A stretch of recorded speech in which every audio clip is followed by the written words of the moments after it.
a hinge on a door. If it's not swung open, it rusts. What's he doing?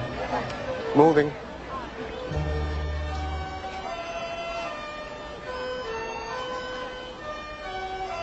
This man is doing Qigong. Although it looks like he's just rocking back and forth, he's really trying to focus where his energy in his body starts from. In his mind, he's trying to plant himself so that he feels as though he's rooted like a tree. And his arms are probably moving in his mind like a bird. And with that, he will tell you that he can feel balanced and centered, and then he can begin to move his energy. Believe that happens? Moving energy? I have never experienced it. I mean, I practiced Tai Chi for a year and felt deeply meditative and centered and balanced. I never felt the energy. Why did you give it up when you went back? You don't have to just be in China to do Tai Chi. Because I became an intern at a big teaching hospital. I had to be at work at 6:30. So your health was no longer as important as other people's. It was as important, but I could no longer take care of it the same way. Now, what does that say?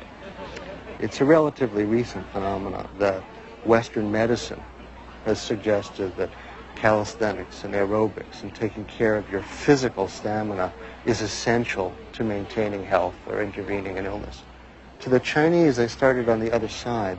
They said that's a basic principle. You can't have health unless you maintain your body and use both physical exercise and mental meditation to be healthy.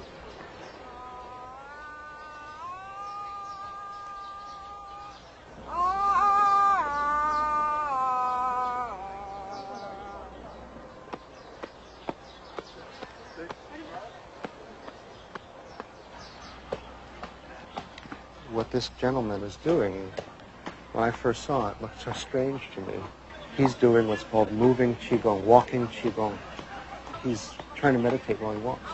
He's walking, with a purpose to move his energy with every step. What's happening to his body while he's doing this medically? Do we know? Well, he's not getting a cardiovascular workout. I mean, it's not like he's on an exercise bike or a treadmill. But, this is one of the big questions. Do any of these martial arts change people physically enough to alter their disease or make them live longer?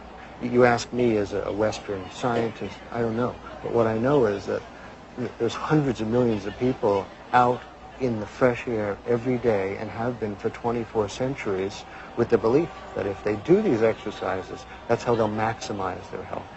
So the question to Western science is, are they right? Or are they just all deluded?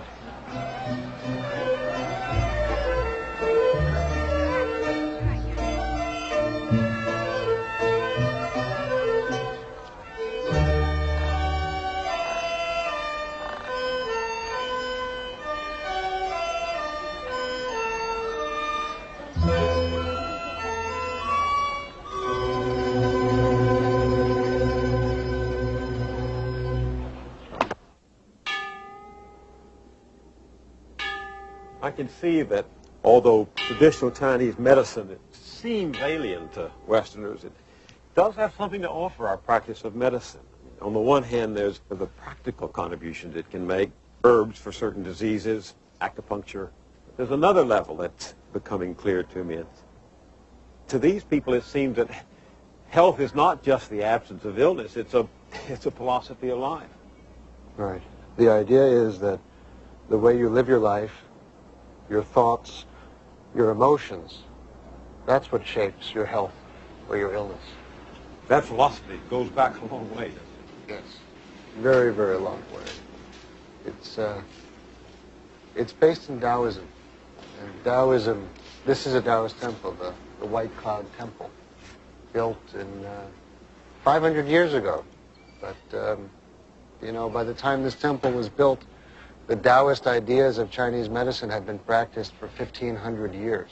In the old days, the doctor was very much a teacher. It wasn't just somebody who felt pulses and gave herbs, but had to be a role model, had to teach somebody how to live in the society. Their role was to teach people the best way to live, and that would help their patients maximize their health. It's a very, it sounds rather odd, but it really raises the question, does the way you behave and the way you think and the way you feel Does that change your physical well-being? From the very beginning, 2,000 years ago, Chinese medicine said that is what changes health.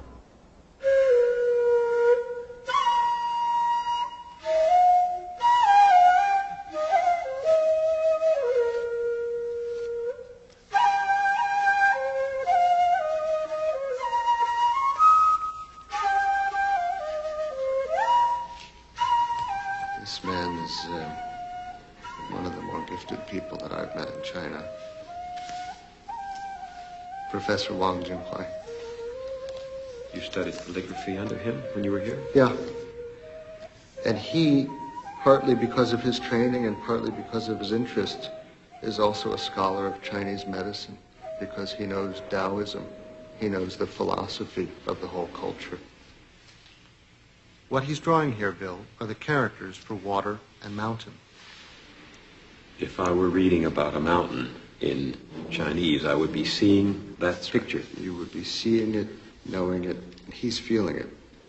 我写山，我和我的山山；我写水，好像我就是水，好像我就是在水里边游泳。